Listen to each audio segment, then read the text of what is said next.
할렐루야. 오늘은 예수님께서 예루살렘에 입성하신 날을 기념하는 종려주일입니다. 종려주일 예배에 참석하신 여러분들을 주의 이름으로 환영하고 사랑하고 축복합니다. 우리 서로 인사 나눠주시기 바랍니다. 이제 우리 주님을 찬양하시겠습니다. 아무것도 두려워 말라, 주 나의 하나님이 지켜주시네.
이날은 여호와께서 정하신 것이라 이날에 우리가 즐거워하고 기뻐하리로다.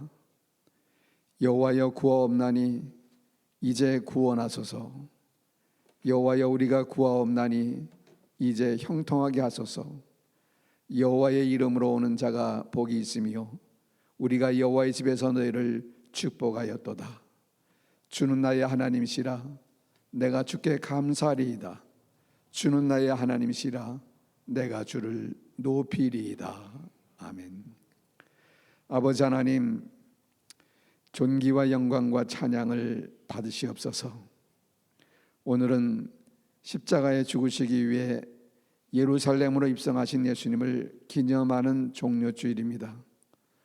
호산나를 외치며 주님을 환영하고 찬양했던 백성들처럼 오늘 우리도 기쁜 마음으로 구원의 주님을 찬양하며 예배를 드립니다. 독생성자 예수 그리스도를 이 땅에 보내주시고 십자가에서 물과 피와 생명을 쏟아주심으로 우리가 받아야 될 죄의 형벌을 대신 받으시고 우리에게 영원한 생명을 주시고 구원해 주시고 거룩하신 하나님의 자녀로 살게 하여 주심을 감사드립니다. 하나님, 오늘도 신령과 진리로 드리는 예배가 되게 하시고 강력한 성령의 역사를 체험하는 예배, 살아계신 주님의 영광을 체험하는 예배가 되게 하여 주옵소서. 하늘의 신령한 복과 땅의 기름진 복으로 채워주실 것을 믿사옵고 우리 예배를 기뻐하시는 우리 주 예수 그리스도의 이름으로 기원하옵나이다. 아멘. 사도신경으로서 우리의 신앙을 고백하시겠습니다. 나는 전능하신 아버지 하나님 천지의 창조를 믿습니다. 나는 그의 유일하신 아들 우리 주 예수 그리스도를 믿습니다. 그는 성령님 대되어 동정녀 마리아에게서 나시고 본디오 빌라도에게 고난을 받아 십자가에 못 박혀 죽으시고 장사된 지 사흘 만에 죽은 자 가운데서 다시 살아나셨으며 하늘로 오르시어 전능하신 아버지 하나님 우편에 앉아 계시다가 거기로부터 살아있는 자와 죽은 자를 심판하러 오십니다. 나는 성령을 믿으며 거룩한 공교회와 성도의 교제와 죄를 용서받는 것과 몸의 부활과 영생을 믿습니다. 아멘.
수많은 제약 가운데서 우리들을 불러주시사 예수 그리스도를 구원주로 믿게 하시고 거룩하신 하나님 자녀 삼아 주심을 감사하며 찬송과 영광을 돌려드립니다.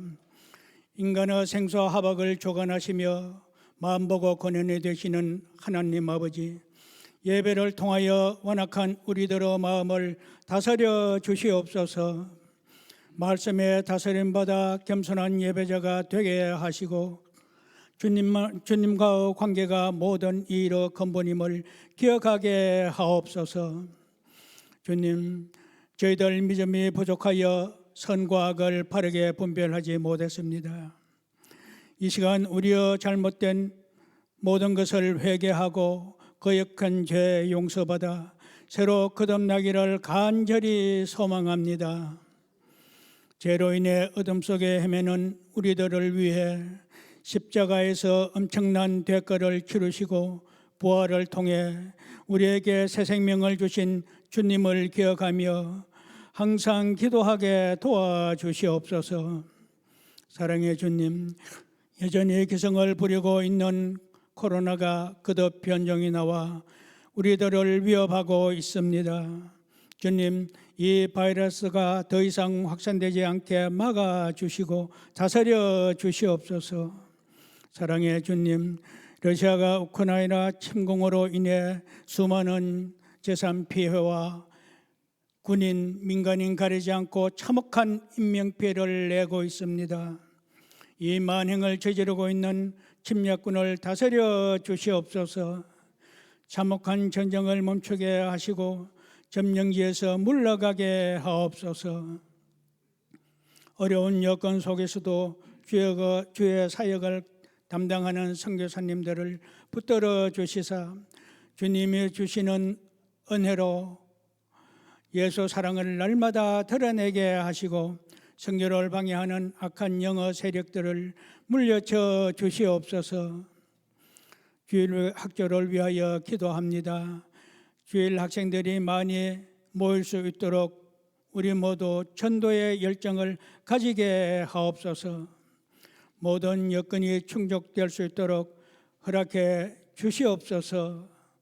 말씀을 전하는 교사에게도 뜨거운 성령이 임하여 어린이들이 말씀 안에서 믿음으로 아름답게 성장하게 하옵소서. 육신의 연약함으로 힘들어하는 주여 백성들을 기억해 주시고 하루속히 병마로부터 벗어날 수 있도록 우리 주님 역사해 주시옵소서. 특히 제거 형제를 붙들어 주시사 고력의 새 힘을 주시어 강건함으로 축복해 주시옵소서. 말씀을 전하시는 목사님과 저희들에게 뜨거운 성령이 임하시어 진정으로 주께 영광 돌리는 예배가 되게 하옵소서. 세상 모든 사람이 구원받기를 원하시는 예수님의 이름으로 기도드리옵나이다. 아멘.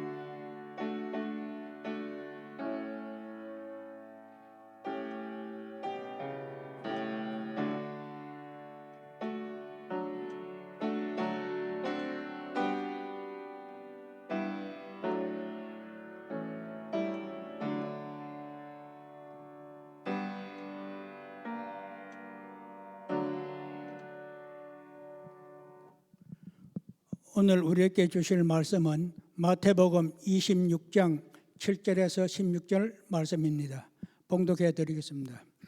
한 여자가 매우 귀한 향유 한 옥합을 가지고 나와서 식사하시는 예수의 머리에 부으니 제자들이 보고 분개하여 이르되 무슨 의도로 이것을 허비하느냐. 이것을 비싼 값에 팔아 가난한 자들에게 줄 수 있었겠도다 하거늘 예수께서 아시고 이들에게 이르시되 너희가 어찌하여 이 여자를 괴롭게 하느냐. 그가 내게 좋은 일을 하였느니라.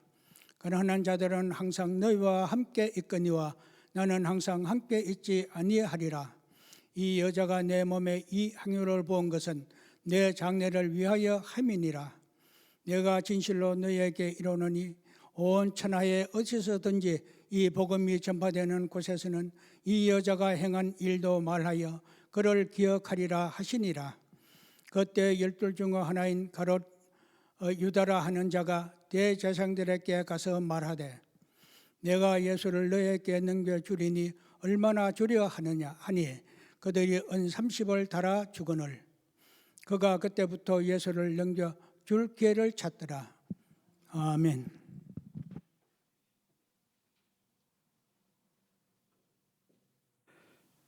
할렐루야. 예수님께서 선지자들의 예언대로 어린 나귀를 타고 예루살렘에 입성하실 적에 수많은 백성들이 몰려 나와서 겉옷을 벗어서 길가에 펴고 종려나무 가지를 흔들면서 호산나 호산나를 외치면서 예수님을 환영하며 찬양했습니다. 그래서 이 종려나무 가지를 흔들었다 그래서 종려주일, 팜추리, 팜 선데이라고 얘기를 하는 것입니다. 근데 그들이 호산나 호산나를 외쳤는데 호산나는 히브리어로 호시안나입니다. 호시안나. 두 단어가 결합된 단어인데 호시안이라고 하는 것은 구원하소서 그 말입니다. 구원하소서.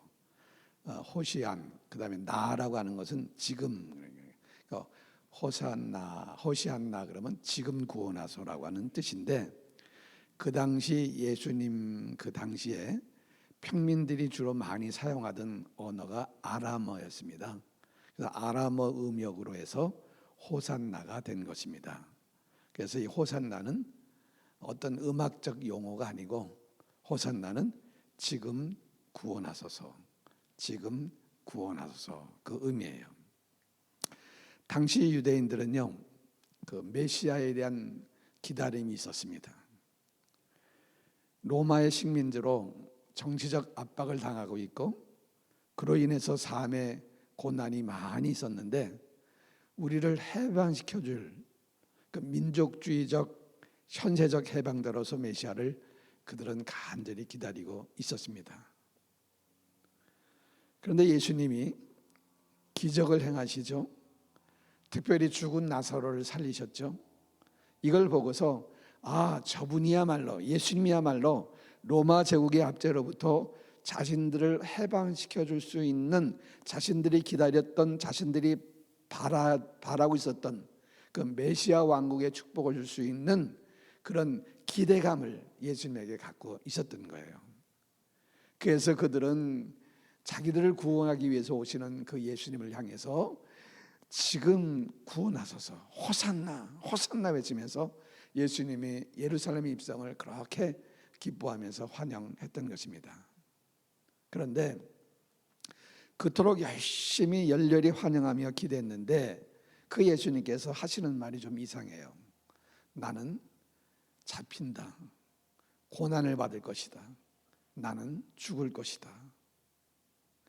그들이 생각하고 바라던 지상 왕국을 건설할 의사가 예수님에게 없다는 사실을 그들이 확인하게 된 거예요. 그래서 불과 5일 만에 그들은 예수님을 십자가에 못 박아라, 십자가에 못 박아라 소리칩니다. 예수님은 붙잡혀 고난을 받으시고 십자가에 못 박혀 처절한 죽음을 당하셨습니다.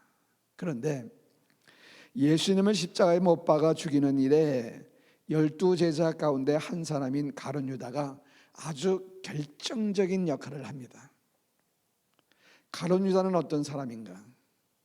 가룟 유다는 왜 예수님을 자기 스승 예수님을 팔았을까? 예수님은 왜 가룟 유다를 제자로 선택했을까? 궁금증이 많아요. 20세기 이후에 가룟 유다에 대한 많은 연구와 문학적 작품이 나왔는데 일부의 사람들은 가룟 유다를 굉장히 좋은 사람인 것처럼 미화시켰습니다. 가룟 유다는 나라를 정말 사랑했던 사람이었지만은 그러나 자신이 원했던 그 희망대로 이루지 못하는 비운의 애국자다 이렇게 얘기하기도 하고요. 또 어떤 사람들은 가룟 유다를 가장 인간적인 휴머니스트로 표현한 책도 있어요. 또 어떤 사람은 가룟 유다를 예수의 구속 사역을 위한 숙명론적 상황의 희생자로 미화시킵니다. 무슨 말이냐면 예수님의 구원 사역을 위해서는 누군가가 예수님을 배반해야 되지 않느냐. 근데 가룟 유다가 바로 그 역할을 했다는 거예요. 가룟 유다가 없었으면 예수님도 죽지 않았을 것이고, 그러면 예수님의 구속 사역도 없었을 것이고, 그러면 우리도 구원받지 못했을 것이다. 이런 아주 황당한 해석을 하는 사람도 있습니다. 그러나 이러한 것들은 다 인간적 상상을 통해서 쓴 것이고 성경은 그렇게 말하고 있지 않습니다. 물론 가룟 유다가 예수님의 12 제자 중에 하나로 뽑힌 것을 보면은 가룟 유다에게도 분명한 그 장점이 있었으리라고 이렇게 짐작해 볼 수가 있습니다. 먼저 그의 이름은 유다예요. 유다. 유다라고 하는 이름의 뜻이 뭐냐면은 하나님을 찬양하다, 찬양하라, 하나님을 찬양하다의 뜻이 있어요. 얼마나 좋은 이름이에요. 그의 부모님은 그가 훌륭한 사람이 되기를 바라는 마음으로 그의 훌륭한 그 이름을 지어 준 것입니다. 그런데 마가복음 14장 21절에 보면은 예수님이 이 가룟 유다를 가르쳐서 뭐라고 얘기합니까? 가룟 유다는 차라리 나지 아니했더라면 자기에게 좋을 뻔하였느니라 그랬어요. 안타까워하셨어요. 다시 말하면 그는 이름값을 하지 못한 사람이었습니다. 그는 찬양의 사람이 아니라 저주의 사람이 됐어요. 그보다 더 불행한 사람이 어디 있습니까? 이 가롯 유다라고 우리가 부르는데, 가롯이라고 하는 것은 어떤 지역 출신이에요. 지역을 얘기하는 거예요.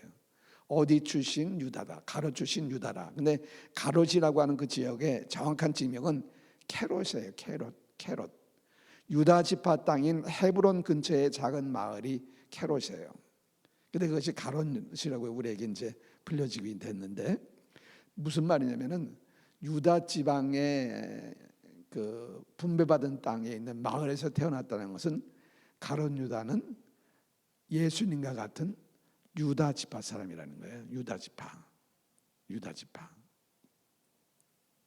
그리고 12 제자 중 대부분은 북쪽 지방 갈릴리 지방 사람이에요. 갈릴리 지역 출신이에요. 그런데 가롯 유다는 이스라엘 남쪽 유다 지역의 출신이었다는 거죠. 쉽게 말해서 이렇게 얘기할 수 있습니다. 갈릴리 시골 출신이 아니라 수도 예루살렘 근처의 출신이었다는 거죠. 유대인들은 갈릴리 지역을 경멸했습니다. 성경에 여러 곳에 그런 것을 발견할 수 있는데, 빌립이 친구 나다넬에게 내가 메시아를 만났다라고 이렇게 기뻐서 전합니다. 그러니 나다넬이 뭐라고 얘기해요? 나사렛에서 무슨 선한 것이 날 수 있느냐? 갈릴리 지방의 그 천한 지역에서 무슨 그런 대단한 사람이 날 수가 있겠느냐 그 말이에요.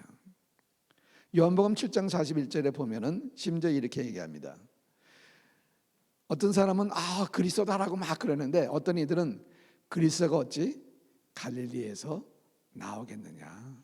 절대 그 후진 지역에서는 이 메시아가 나올 수가 없다 그 말입니다. 아주 비아냥거리는 거죠. 비아냥거리는 거예요. 이와 같은 사실을 미뤄볼 적에 이 가롯 유다는 다른 제자들에 비해서 최소한 좀 더 나은 환경에서 성장한 세련된 사람이었다는 것을 우리가 짐작해 볼 수 있습니다.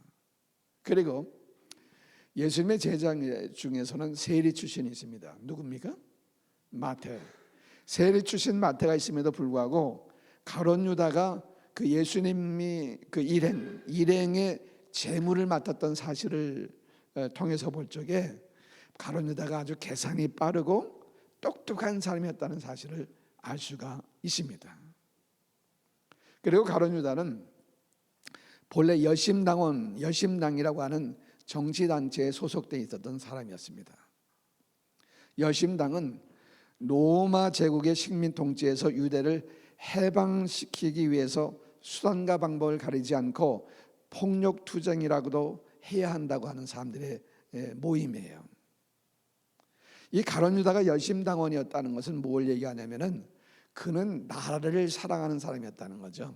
자기 나라의 그 독립을 바라는 독립을 위해서 열심을 냈던 그런 삶이라는 것을 우리가 짐작해 볼 수가 있습니다. 열심당원이었던 이 유다가 어떻게 예수님의 제자가 되었는지는 몰라요. 성경이 언급하고 있지 않기 때문에. 그러나 우리가 추측해 볼 수가 있는데, 그가 예수님의 소문을 듣고 예수님을 만나고 예수님이야말로 유대 나라를 로마로부터 해방시킬 수 있는 분으로 생각했을 거예요. 예수님의 가르침이 다른 랍비들과 달랐고, 또 불치의 병자들을 막 치료하는 기적도 행하시고, 수많은 사람들이 예수님의 말씀을 듣기 위해 몰려들 적에 이분이야말로 이스라엘을 로마로부터 해방시켜줄 메시아라고 생각했을 것입니다. 사실 유대 나라 역사를 보면은 정치적 목적을 가지고 투쟁하고 소위 그 이스라엘을 구원할 메시아가 아닌가라는 소리를 들었던 사람들이 결국에는 실패하고 비참한 최후를 맞이한 사람들이 그 당시에 여러 명이 있었어요. 그런데 이 가룟 유다는 예수님도 정치적으로 로마와 대항해서 싸워서 유대 나라를 독립시키는 다윗과 같은 메시아의 그 메시아로 바랐던 거예요. 소망했던 거예요. 그리고 예수님을 따랐던 거예요. 그런데 예수님은 기회가 있을 때마다 뭐라고 말씀하시냐면은, 내 나라는 이 세상에 있지 않다. 내 나라는 이 땅이 아니다. 유대 나라를 해방시키는 것, 그래서 세우는 나라가 내 나라가 아니라는 거죠. 죄와 사망의 쇠사슬에 매여 있는 전 인류를 구원하기 위해서 나는 십자가에 죽어야 한다. 잡혀서 핍박을 당하고 죽어야 한다. 가룟 유다는 자기가 바라던 그 예수님, 자기가 생각했던 그 메시아사, 자기와 너무 다른 거예요. 그런 사실이, 예수님이요. 만약 가룟 유다가 정말 진실한 제자였다면은, 내 생각이 잘못됐구나, 그것을 깨닫고 자기의 뜻을 내려놓고 포기하고 주님의 뜻을 따랐어야 마땅할 것입니다. 그런데 가룟 유다는 그렇게 하지 않았다는 것입니다. 하나님의 뜻을 무시한 채, 예수님의 가르침을 무시한 채 끝까지 자기의 생각대로, 자기의 생각처럼 예수님에게 정치적 메시아가 될 것을 요구한 거예요. 바란 거예요. 그것을 고집한 거예요. 그리고 결국은 돌이킬 수 없는 멸망의 길로 가고 말았던 것입니다. 그는 예수님을 배반하기로 결정한 거예요. 자, 여러분, 죄짓지 않고 완전 무결한 삶을 사는 사람은 없습니다. 그래서 하나님께서는 언제나 회개할 기회를 주시는 거예요. 완전 무결하게 살 수가 없기 때문에 회개의 기회를 주시고 회개하고 돌아오기를 기다리시는 거예요. 예수님께서도 가룟 유다에게 회개의 기회를 많이 주셨어요. 그런데 가룟 유다는 끝까지 이 기회를 무시하고 자기 생각대로 주장하고 자기 생각대로 행하다가 결국은 멸망의 길로 가고 만 것입니다. 자, 가룟 유다의 생각이 뭐라 그랬습니까? 예수를 흉계로 잡아 죽이려고 하는 기회를 찾고 있는 대제사장에게 예수를 팔려고 했던 거예요. 그런데 가룟 유다가 돈을 받고 예수님을 팔아넘기려고 하고 생각한 것은 우연히 그렇게 생각한 것이 아니라, 성경에 보면은 마귀가 가룟 유다의 마음속에 그런 생각을 집어넣었다고 말씀하고 있어요. 요한복음 13장 2절 한번 보세요. 마귀가 벌써 시몬의 아들 가룟 유다의 마음에, 그 다음 시작, 예수를 팔려는 생각을 넣었더라 그랬어요. 여러분, 여기서 우리는 평소에 내 마음을 관리하는 것이 얼마나 중요한 것을 깨닫게 되는 거예요. 우리 마음속에는 하루에도 별별별 생각들이 들어왔다 나갔다, 수없이 들어왔다 나갔다 해요. 근데 내 머릿속에, 내 마음속에 스치고 지나가는 한 가닥의 생각에서부터 결정적 비극은 시작될 수 있다는 사실입니다. 마귀는 유다의 마음속에 예수님을 팔려고 하는 생각을 집어넣은 거예요. 이 부정적 생각 하나가 얼마나 무서운 결과를 가져왔습니까? 내가 무엇을 생각하고 있는가? 우리가 이 생각을 관리하는 것, 이 생각을 경건하게 관리하는 일이 아주 중요해요. 우리가 성경을 읽으세요, 기도하세요, 주님을 묵상하는 이 경건의 생활의 중요성을 강조하는 이유가 뭐예요? 우리가 생명의 삶을 가지고 규칙적으로 큐티함으로써 우리의 생각이 경건한 관리가 이루어질 수 있다는 거예요. 그래서 큐티 시간을 가지라는 거예요. 하나님의 뜻을 발견하고 하나님의 뜻대로 살려는 거예요. 그런데 사탄이 넣어준 생각에서부터 시작돼서 그 다음에 어떻게 되었습니까? 요한복음 13장에 보면은 예수님은 가룟 유다에게 5번이나 경고하는 것을 보셨어요. 즉 5번이나 예수님은 회개의 기회를 주신 거예요. 회개하라고, 돌이키라고 기회를 주신 거예요. 먼저 10절 말씀에 보면, 요한복음 13장 10절 말씀에 보면요, 너희가 깨끗하나 다는 아니니라 이렇게 말씀하셨어요. 예수님께서 대야의 물을 담아서 제자들의 발을 씻겨줬어요. 가룟 유다의 발도 씻겨주셨어요. 그래서 너희는 깨끗하지만 다는 아니다 말씀하신 거예요. 예수님께서 가룟 유다의 마음을 다 들여다보고 계신 거예요. 가룟 유다가 어떤 계략을 꾸미고 있는지 주님은 다 알고 계신 거예요. 그렇기 때문에 주님은 이 가룟 유다를 불쌍히 여기는 마음을 가지고 지금 회개하라, 돌이키라고 경고를 보내는 거예요. 그런데 가룟 유다는 이런 예수님의 경고에 대한 아무런 반응을 보이지가 않습니다. 그 다음 보면요, 18절에 보면은 예수님이 구약 성경에 있는 말씀을 인용하시면서 가룟 유다에게 두 번째 경고를 하시는데, 내 떡을 먹는 자가 내게 팔꿈치를 들었다 한 성경을 응하게 하라는 것이니라 그랬어요. 내 발꿈치를 들었다라는 말은 나를 배반했다 그 말입니다. 예수님께서 이 정도로 힌트를 주셨다면은 가룟 유다는 깨달아야 돼요. 조금의 양심이라도 있다면은 그 자리에 무릎을 꿇고 내가 이런 생각을 했었습니다, 회개했어야 마땅해요. 그런데 시치민을 뚝 뗀 채 아무것도 모르는 척 가룟 유다는 하고 있었다는 거예요. 그 다음에 요한복음 13장 21절에 보면은 주님의 마음이 너무 괴로워가지고서 제자들에게 자기 속마음을 이렇게 털어놔요. 심령이 괴로웠다는 거예요. 누구 때문에? 가룟 유다 때문에. 내가 진실로 너에게 이르노니 너희 중 하나가 나를 팔리라. 너희 중 하나가 나를 팔리라. 이 정도 되면은 가룟 유다가 알아야죠. 주님이 이미 다 아시는구나. 눈치채야죠. 그 악한 마음을 돌이켜야 됩니다. 그런데 여러분, 양심이 마비되면은요,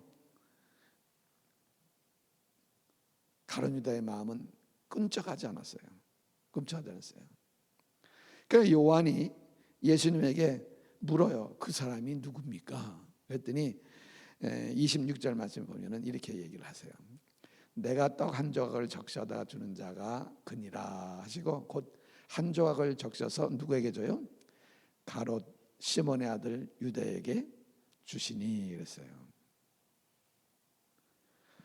그럼에도 불구하고 가룟 유다는 시치미를 뗍니다. 유다에게 마지막으로 뭐라고 말씀하시냐면은 27절 말씀에 보면은 내가 하는 일을 속히 하라. 마지막 경고였습니다. 그런데 가룟 유다는 그 마지막 회개의 기회를 놓친 거예요. 거듭거듭해서 유다로 하여금 회개의 기회를 주신 거예요. 근데 그 기회를 다 놓쳐버렸어요. 그리고 자기의 욕심을 따라 자기의 생각을 따라 행함으로 멸망의 길로 들어가고 만 것입니다. 자, 13장 27절 말씀에 보면요, 조각을 받은 후에 그 다음에 시작, 곧 사탄이 그 속에 들어간지라 그랬어요. 예수님이 내가 찍어서 적셔서 주는 자가 나를 팔리라 한 그 말씀, 그니라 그러는데 그 조각을 받고 난 다음에 사탄이 그 속에 들어갔다 그랬어요. 사탄이 먼저 생각을 유다의 마음속에 집어넣었죠. 근데 들어왔을지라도 빨리 회개하면 되는 거예요. 그런데 끝까지 회개 안 하고 있어요. 그리고 사탄을 따라가기 시작하는 거예요. 그러니까 이제는 사탄이 쏙 아예 들어와서 가룟 유다를 완전히 다 소유해 버리는 거예요. 사로잡아 버리는 거예요. 지배해 버리는 거예요. 처음에는 생각에서 시작됐지만 나중에는 이 사람이 완전히 사탄의 지배에 빠지게 되는 거예요. 사탄이. 그래서 사탄이 갑자기 들어와서 나를 지배하는 게 아니라 그렇게 조금씩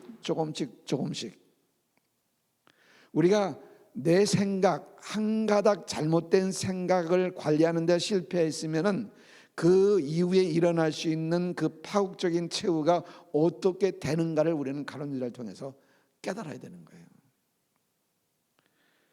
유다가 떡 한 조각을 받고 나간 때가 밤이었다고 얘기를 해요. 30절에 보면은 그 조각을 받고 곧 나가니 언제다? 밤이라라 그랬어요. 아니 만찬 중에, 저녁 만찬 중에 나갔으면 밤이 당연하잖아요. 근데 성경이 그 나간 때를 굳이 밤이라고 강조하는 데는 이유가 있어요. 왜? 밤이 지니는 영적 의미 때문에 그렇습니다. 경고를 하는데도 끝까지 회개하지 않고 버티고 고집하다가 나가는 그곳이 바로 어둠이라는 거예요. 멸망이라는 거예요. 멸망. 여러분 영어에 보면은 리브가 있잖아요. 그런데 산다는 의미잖아요. 근데 그걸 뒤집어서 얘기하면 뭐가 됩니까? 이불, 악이 되는 거예요. 악이는 뭐냐? 다른 게 아니에요. 우리가 정상적으로 걸어가야 될 그 삶의 본질을 따르지 않고 그것을 거꾸로 뒤집으면 그것이 악이 되는 거예요. 그걸요. 정상적 삶을 사는 사람이라면 경고를 받게 되면 겸손히 그것을 받아들이고 회개해요. 그런데 그 바른 소리가 듣기 싫어서 길을 틀어막은 사람은 정상적 삶을 역행하는 사람들이에요. 경고를 받았음에도 길을 틀어막아요. 듣지 않아요. 그렇게 했던 그 가룟 유다의 말로가 어떻게 되는지를 우리는 분명히 기억해야 됩니다. 그 같은 삶은 바로 악의 악, 이불, 영원한 멸망길로 가게 된다는 거죠. 그걸요. 그러면 사탄이 언제 가룟 유다의 마음에 예수님의 생각을 넣었을까? 그냥 뭐 열심히 가룟 유다가 막 예수님을 섬기는데 그 생각을 딱 집어넣은 게 아니에요. 마태복음 26장 8절에 보면요, 오늘 본문 제자들이 아주 막 분개하는 내용이 나와요. 자, 제자들이 보고 분개하며 이르되, 시작, 무슨 의도로 이것을 허비하느냐 그랬어요. 왜 이렇게 분개했습니까, 제자들이? 자, 요한복음 12장 4절로 5절 말씀에 보면은 이 막 제자들이 분개한 것이 그 제자들이 했다 그랬는데 그 분노하고 책망한 제자가 가룟 유다라고 아주 특정 지어요. 제자 중 하나로서 예수를 잡아줄 가룟 유다가 말하되, 그 다음에 시작, 이 향유를 어찌하여 300데나리온에 팔아 가난한들에게 주지 아니하였느냐? 왜 책망하고 왜 분노했습니까? 300이 향유가 그걸 팔면은 그 당시 노동자의 1년 품삯인 300데나리온의 가치가 있다는 거예요. 고가의 향유예요.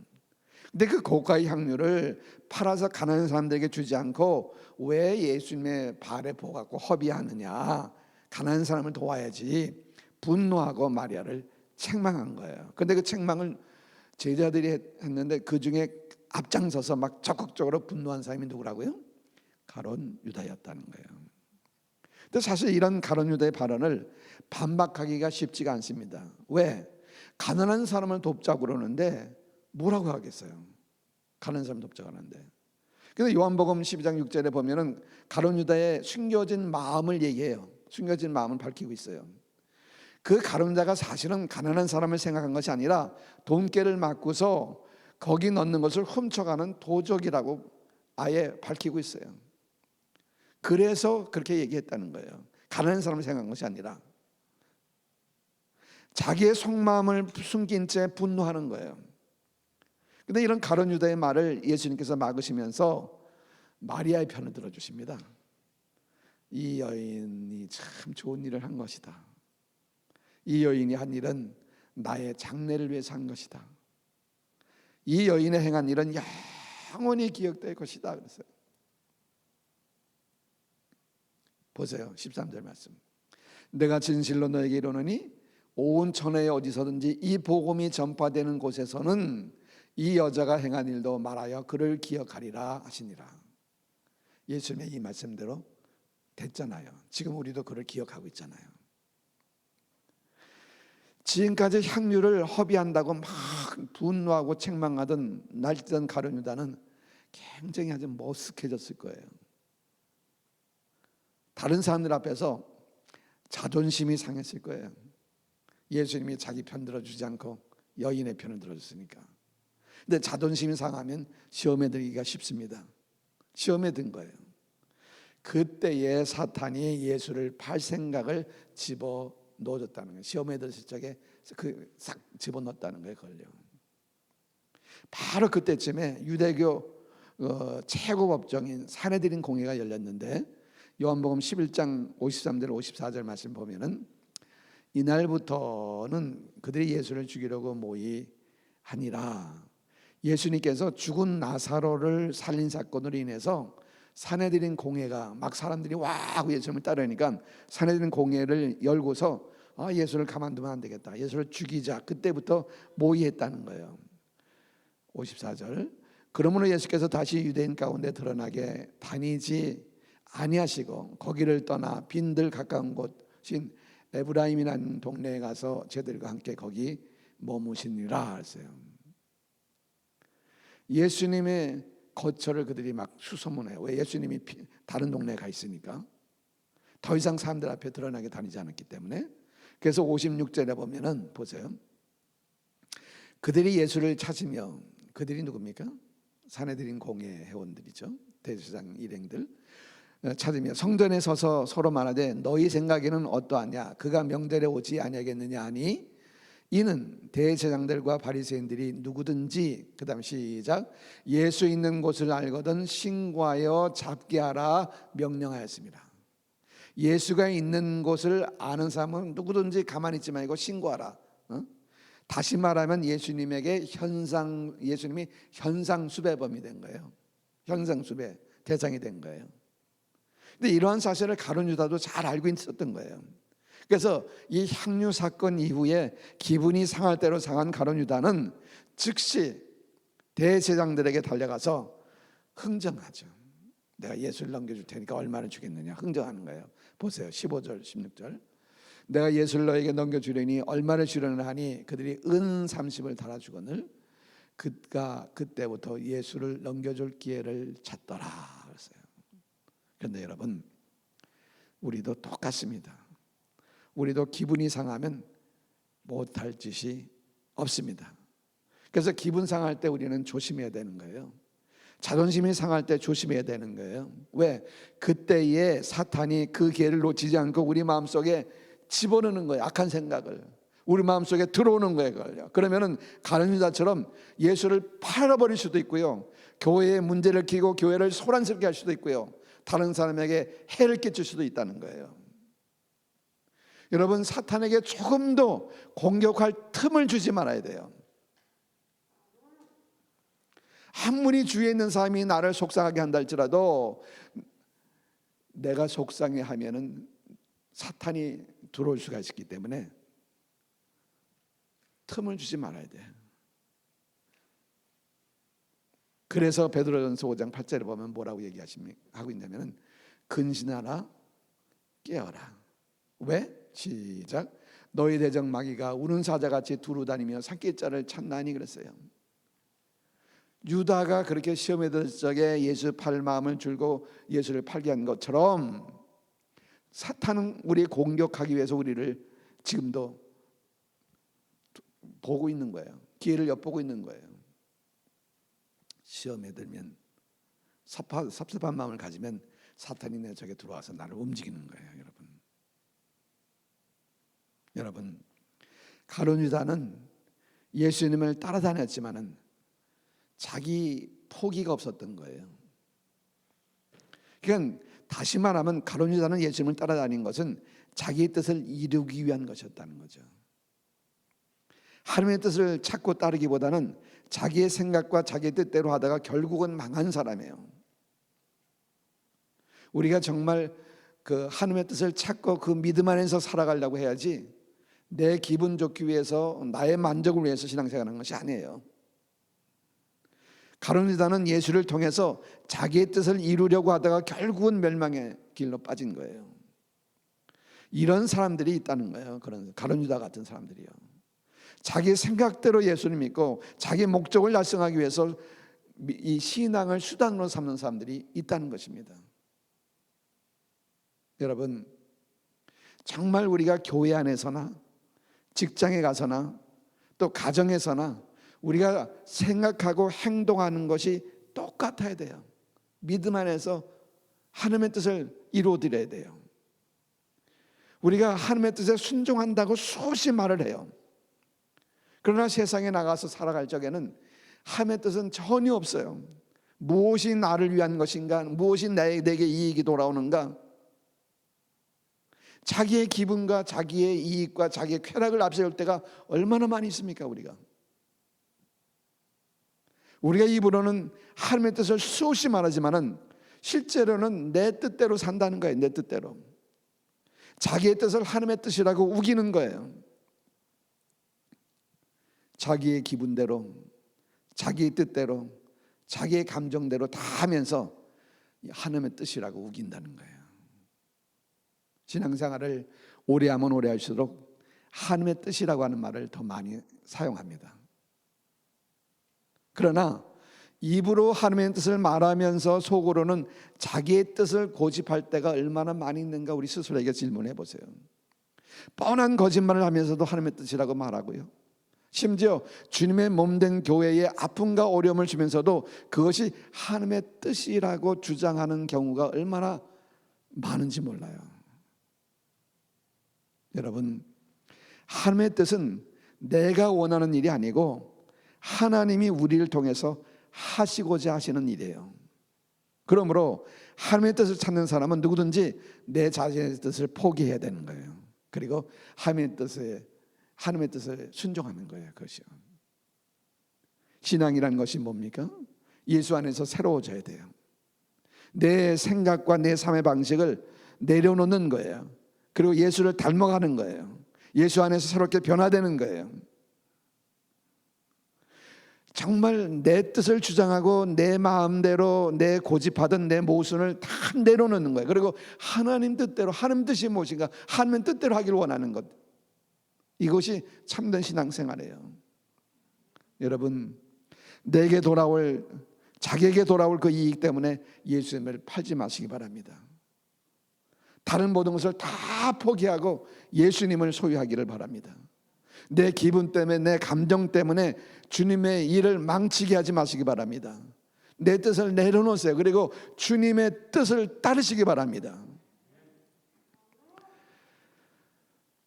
결론으로 고린도후서 5장 15절 말씀을 한번 보시기 바랍니다. 자, 그가 모든 사람을 대신하여 죽으심은, 그랬어요. 그가가 누굽니까? 예수 그리스도께서 모든 사람을 대신하여 십자가에 죽으셨어요. 죽으심은, 그 이유가 뭐예요? 살아있는 자들로 하여금 다시는 자신을 위하여 살지 않고, 그랬어요. 왜 예수님께서 십자가상에서 죽으셨습니까? 그 이유는 살아있는 자들로 하여금 다시는 그 자신을 위해 살지 말라는 거예요. 예수 믿고 살아난 사람들의, 우리 하나님의 자녀가 됐는데 다시는 나를 위해서 살지 말라는 거예요. 그리고 어떻게 살라? 오직 그들을 대신하여 죽었다가 다시 살아나신 이를 위하여, 대신하여 그들을 대신하여 죽었다가 다시 살아나니까 누구예요? 예수 그리스도. 예수 그리스도를 위하여 살게 하려 함이라 그랬습니다. 바로 내가 누구를 위해 살아야 됩니까? 내가 구원받은 사람이라면 예수 그리스도를 위해서 살아야 한다는 것입니다. 그래서 이번 고난 주간을 보내면서 이 고린도후서 5장 15절 말씀을 기억하고 계속 묵상하시기를 바랍니다. 전에 몰랐을 적에는, 주님을 몰랐을 적에는 나 잘난 맛에 내 기분대로 살았잖아요. 내 이익과 쾌락을 위해 살았잖아요. 그러나 이제 예수를 알게 됐어요. 예수를 믿게 됐어요. 네 죽을 죄인이 예수님 때문에 다시 살아나는 것을 알게 됐습니다. 내 주님의 십자가의 그 사건 때문에 내가 영생을 얻게 되었으니 얼마나 감사해요. 그러므로 이제는 나를 위해서 살지 말라는 거예요. 나를 대신해서 십자가에 죽으시고 나를 위하여 부활하신 그 예수님을 위해서 살아야 한다. 이것이 바로 우리 인생의 목표가 되고 내 인생의 최고의 가치가 되어야 한다는 말씀이에요. 사랑하는 여러분, 여러분의 인생에 이런 변화의 역사가 일어나기를 바랍니다. 그래서 이제는 나 자신을 위해서, 내 이익을 위해서, 내 쾌락을 위해서 살지 마세요. 날 대신해서 십자가를 지신 예수 그리스도를 위해서 살아가시기를 주님의 이름으로 부탁을 드립니다. 기도하겠습니다. 오늘 우리에게 주신 말씀을 기억하면서 우리 조연 음성으로 합심해서 기도하겠습니다.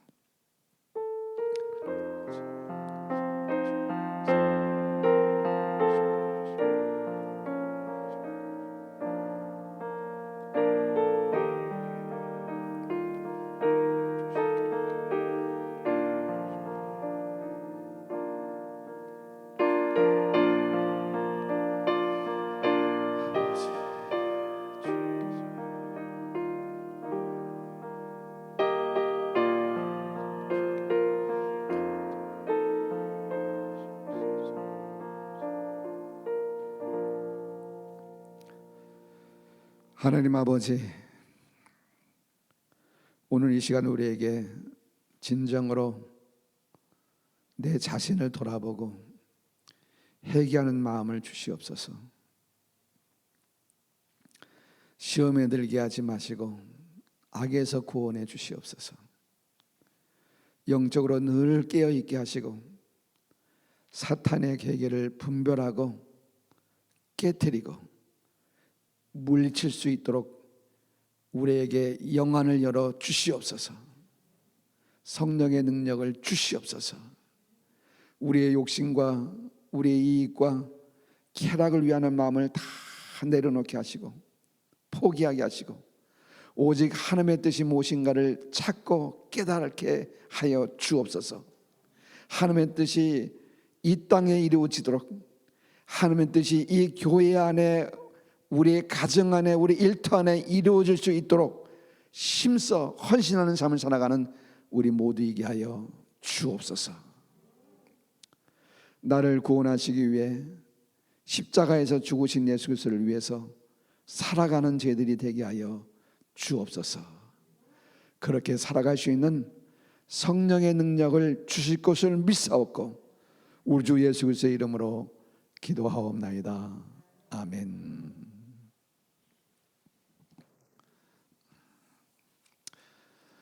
이번 주간이 고난 주간인데 고난 주간을 지나면서 여러분 주님의 고난을 깊이 묵상하고 정말 나를 기쁘게 하고자 하는 그 욕심들을 다 내려놓고 주님 앞에 새롭게 변화된 마음으로 주의 뜻을 이루어드릴 수 있는 능력 있는 신앙으로 변화되는 역사가 일어나기를 바랍니다. 기도, 중보기도 또 성경 묵상에 열심히 해주시길 바랍니다. 사순절 신약성경 통독하신 분들은 다음 주에 오실 적에 그 체크표를 가지고 오셔서 헌금함에 넣어주시기를 바라겠습니다. 다음 주일은 부활주일입니다. 가족들, 이웃들 이렇게 초청해서 함께 참석해 주시기를 바랍니다. 이 봉투는 다음 주에 사용하시기를 바랍니다.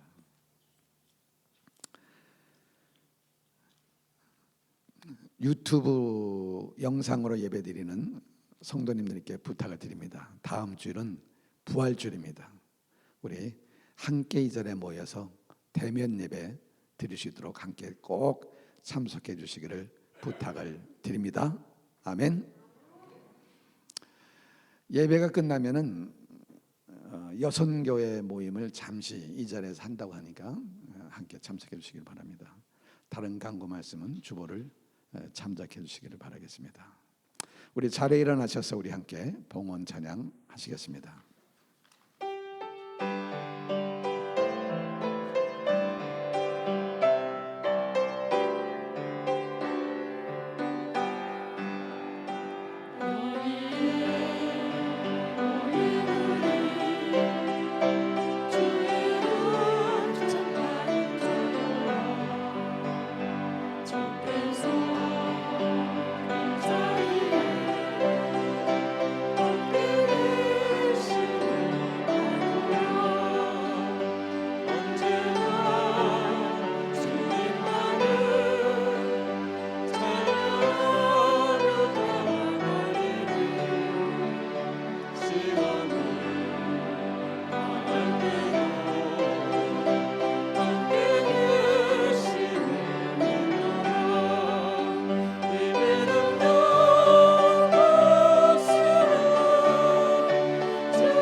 그가 찔림은 우리의 허물 때문이요 그가 상함은 우리의 죄악 때문이라. 그가 징계를 받음으로 우리는 평안을 누리고 그가 채찍에 맞음으로 우리는 나음을 받았도다. 아버지 하나님, 오늘도 주님의 은혜에 감사하는 마음으로 헌금을 드립니다.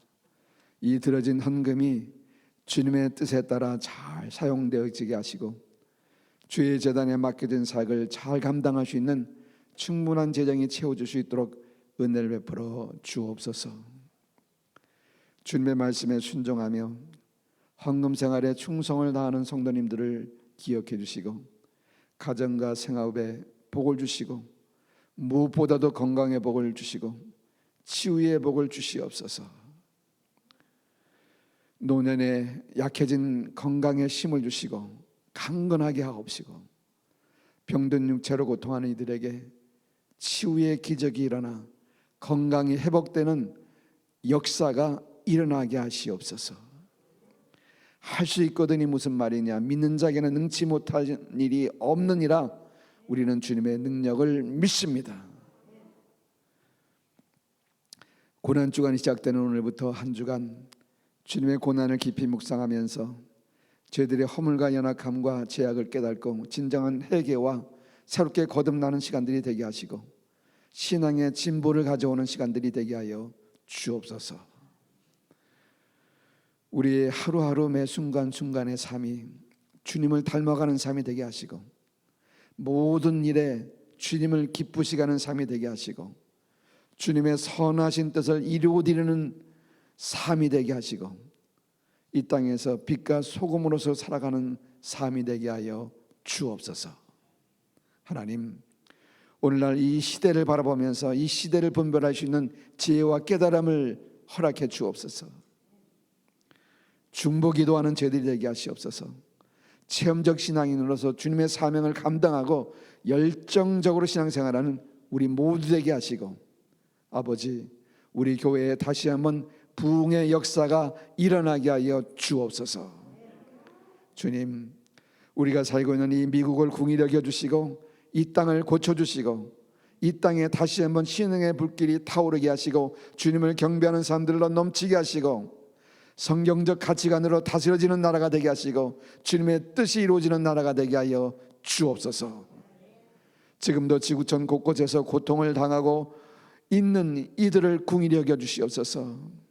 특별히 침략을 당하여 처절한 아픔을 겪고 있는 우크라이나를 기억해 주시고 속히 전쟁이 우크라이나의 승리로 맞춰질 수 있도록 강건적으로 주님 역사에 주옵소서. 우리의 모든 것 주의 손에 맡깁니다. 우리의 기도에 응답하시는 우리 주 예수 그리스도의 이름으로 축복하며 기도드리옵나이다. 아멘. 우리는 세상으로부터 부름받은 하나님의 백성입니다. 우리는 세상으로 보냄받은 그리스도의 제자입니다. 이제는 우리 주 예수 그리스도의 은혜와 하나님 아버지의 그 놀라우신 사랑하심과 성령님의 내주교통 충만하심이 오늘도 주께 나와 예배 드리는 주님을 위하여 살고자 결단하는 사랑하는 성도들 사항 가운데 이제로부터 언제나 영원히 함께 있을지어다. 아멘.